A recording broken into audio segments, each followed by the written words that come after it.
होता है सब्जेक्ट, जिसको हिंदी में कहते हैं कर्ता। इसको हम लोग बोलेंगे doer of any action. Doer of any action, किसी काम को करने वाले को हम लोग कर्ता कहते हैं। कोई भी काम होता है यानी क्रिया होती है, उसको हम लोग क्या कहते हैं, डूअर ऑफ एनी एक्शन। ठीक है ना। फिर हम लोग अगर बात करें कि वर्ब क्या होती है यानी क्रिया, तो इसका शब्द होता है वह शब्द जिससे किसी काम के होने, किसी काम के होने या करने का बोध हो, उसको हम लोग कहते हैं क्रिया। कोई भी काम है जो उठना बैठना, हंसना, खाना, उठना, रोना, ये जो ना लगा हुआ है, ये सब का सब आपका क्रिया है। अब इसके बाद अगर हम बात करते हैं ऑब्जेक्ट की, यानी ऑब्जेक्ट का हिंदी होता है कर्म, यानी क्रिया का प्रभाव, क्रिया का प्रभाव जिस शब्द पर पड़े, क्रिया का प्रभाव जिस शब्द पर पड़े। ठीक है ना। क्रिया का प्रभाव जिस शब्द पर पड़े उसको हम लोग ऑब्जेक्ट कहते हैं। ये हमारा किताबी बात हो गया, पारिभाषिक शब्दावलियाँ होगा। लेकिन आइए मैं आपको बहुत साधारण तरीके से मैं यह बताने की कोशिश करता हूँ कि ये तीनों हम एक वाक्य में कैसे पहचानेंगे, और जब यह पहचान लेंगे तो इसका एक स्ट्रक्चर होता है अंग्रेजी का, वो होता है subject plus verb plus object. यानी किसी भी अंग्रेजी वाक्य की शुरुआत जो होती है, अगर वो एक्टिव में है तो पहले हम सब्जेक्ट लिखते हैं, फिर वर्ब लिखते हैं, फिर ऑब्जेक्ट लिखते हैं। ये ऑर्डर हम कभी चेंज नहीं कर सकते हैं।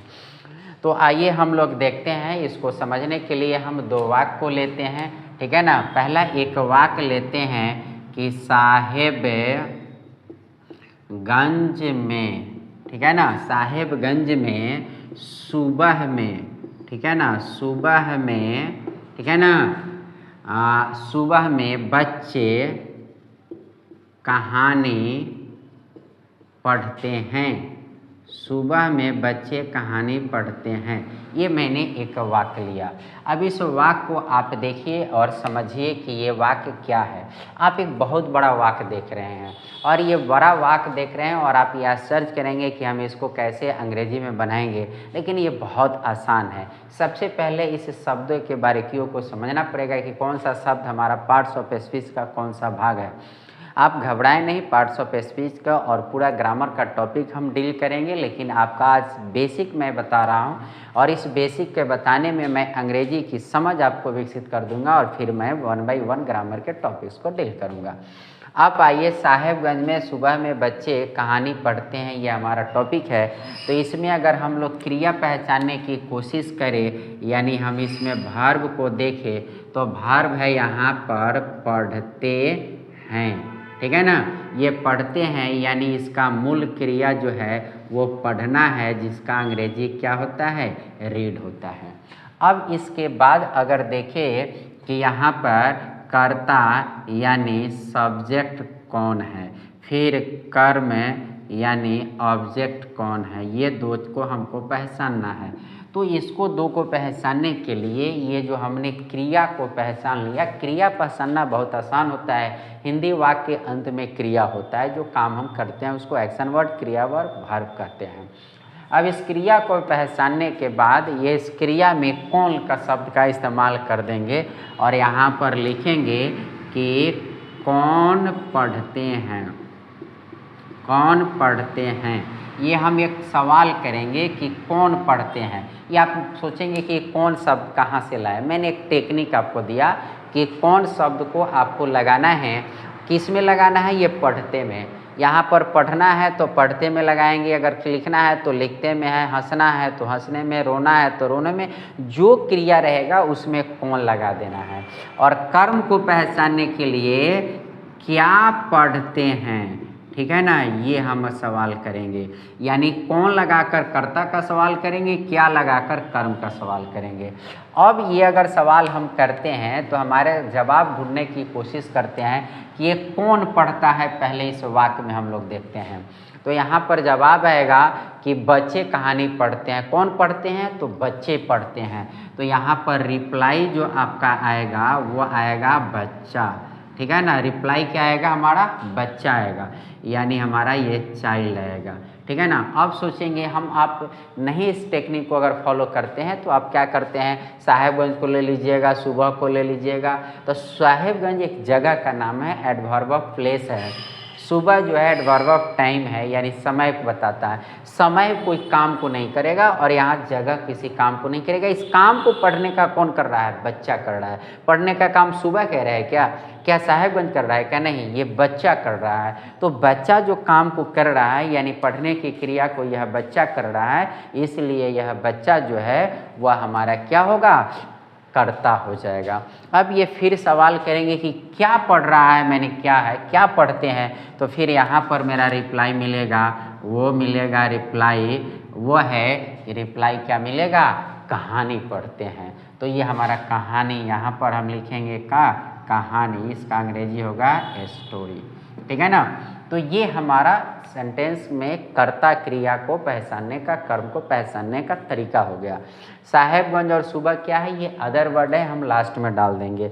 अगर इसको हम बनाएं अंग्रेजी में तो ये सिंपल प्रेजेंट टेंस का है, जिसको हम लोग सब्जेक्ट प्लस V1 या V5 प्लस ऑब्जेक्ट को रखेंगे। तो हम इसमें सब्जेक्ट क्या है, हमारा बच्चा है। तो बच्चा का अंग्रेजी क्या है, चाइल्ड। तो यहाँ लिखेंगे अ चाइल्ड। अब दोस्त सोच रहे होंगे कि अ क्यों लगाया। Any common noun which is in singular form we should take always article और एनी डिटरमाइनर बिफोर इट। अगर कोई भी कॉमन नाउन अगर आता है सिंगुलर फॉर्म में तो उससे पहले डिटरमाइनर का, एक एडजेक्टिव का प्रयोग किया ही जाता है। तो यहाँ आर्टिकल एक डिटरमाइनर है, आर्टिकल एन का प्रयोग हम करेंगे। तो अ चाइल्ड और पढ़ते हैं सिंपल प्रेजेंट है, चाइल्ड है। मैंने आपको एक क्लास में 11 और 22 का टेबल मैंने बताया था, उसको ध्यान रखेंगे। चाइल्ड क्या है आपका 1 नंबर है, तो इसके साथ V5 लगाएंगे, यानी हम एस लगा देंगे। तो क्या हो जाएगा, रीड्स। अब अ चाइल्ड रीड्स हो गया, ये हमारा क्लियर हो गया, सब्जेक्ट वर्ब एग्रीमेंट हो गया। उसके बाद हम क्या इस्तेमाल करेंगे, ऑब्जेक्ट का इस्तेमाल करेंगे। तो ऑब्जेक्ट क्या है, स्टोरी। तो अ स्टोरी, फिर अ स्टोरी हमने लिखा, क्योंकि स्टोरी जो है वो कॉमन नाउन है। यहाँ पर ये सब्जेक्ट हो गया, ये वर्ब हो गया, ऑब्जेक्ट हो गया, ये हमारा स्ट्रक्चर पूरा हो गया। बाकी अदर वर्ड है आप लास्ट में डाल दीजिएगा। तो यहाँ लिख दीजिएगा कि क्या है सुबह में, तो at Sahebganj in the morning, ठीक है ना।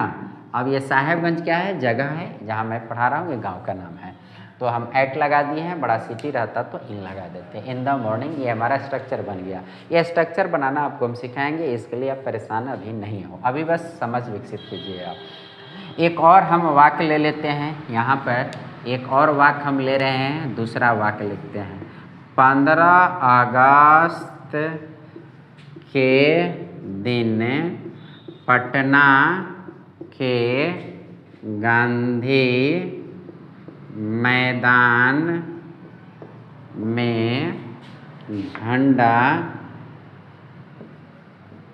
फहराया जाता है, ठीक है ना।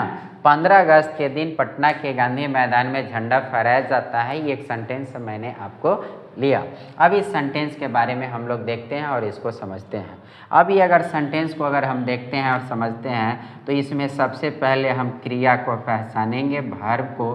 तो यहाँ फहराया जाता है, यानी फहराना क्रिया है। तो यहाँ पर क्या है, फहराना, जिसका अंग्रेजी होता है होस्ट, ठीक है।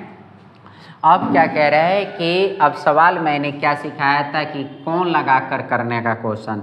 तो फिर यहाँ पर क्वेश्चन कीजिएगा, कौन फहराता है, कौन फहराता है, यानी ये फहराने का कौन क्या काम कौन कर रहा है ये फहराने का। देखिए आप सोचिएगा कि अब कैसे पहचानेंगे। देखिए यहाँ पढ़ने का काम था तो पढ़ना वर्ब था, तो उसके अनुसार कौन पढ़ता है। यहाँ फहराना है तो कौन फहराता है। जैसा जहाँ पर वर्ब रहेगा वैसा हम सवाल करें, लेकिन सब में हम कौन लगाएंगे। फिर हम दूसरा सवाल क्या करेंगे, क्या फहराता है, ये हम सवाल करेंगे।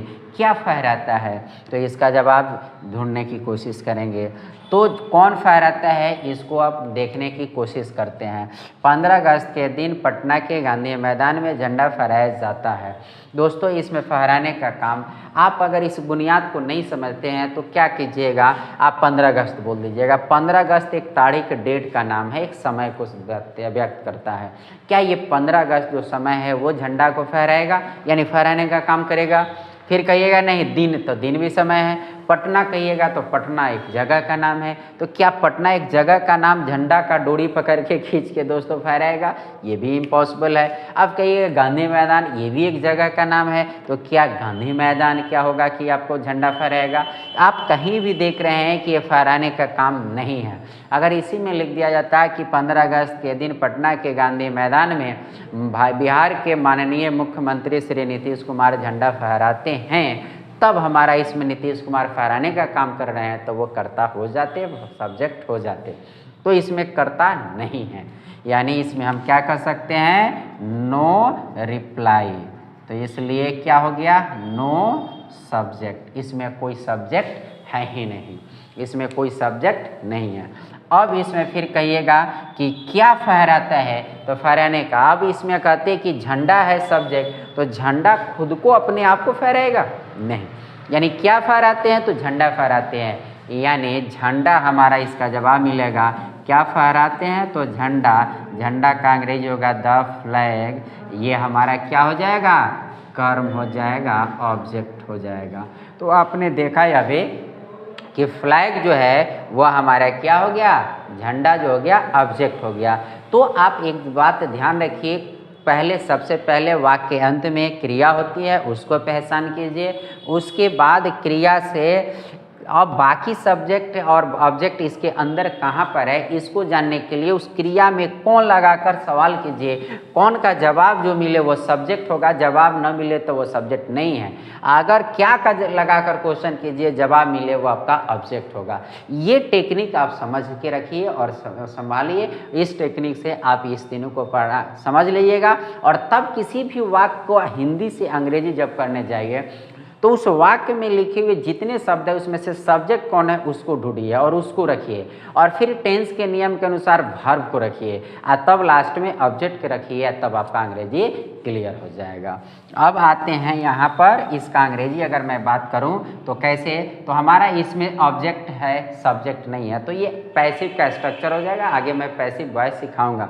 तो पैसिव में हमारा पहले क्या ले लिया जाता है, सब्जेक्ट ऑब्जेक्ट को ले लिया जाता है, तो क्या हो जाएगा, द फ्लैग, ठीक है ना। तो हमारा हो गया। अब ये सिंपल प्रेजेंट का है तो बी प्लस V3 हो जाएगा, यानी द फ्लैग इज होस्टेड, ठीक है ना। V3 दोस्तों इस्तेमाल होता है पैसिव वॉइस में, ठीक है ना। द फ्लैग इज होस्टेड, ठीक है। अब कहाँ है, गांधी मैदान में 15 अगस्त के दिन जो पटना में है, ठीक है ना। ऑन 15 अगस्त एट गांधी मैदान, ठीक है, एट गांधी मैदान। कहाँ पर है, तो इन पटना, ठीक है ना।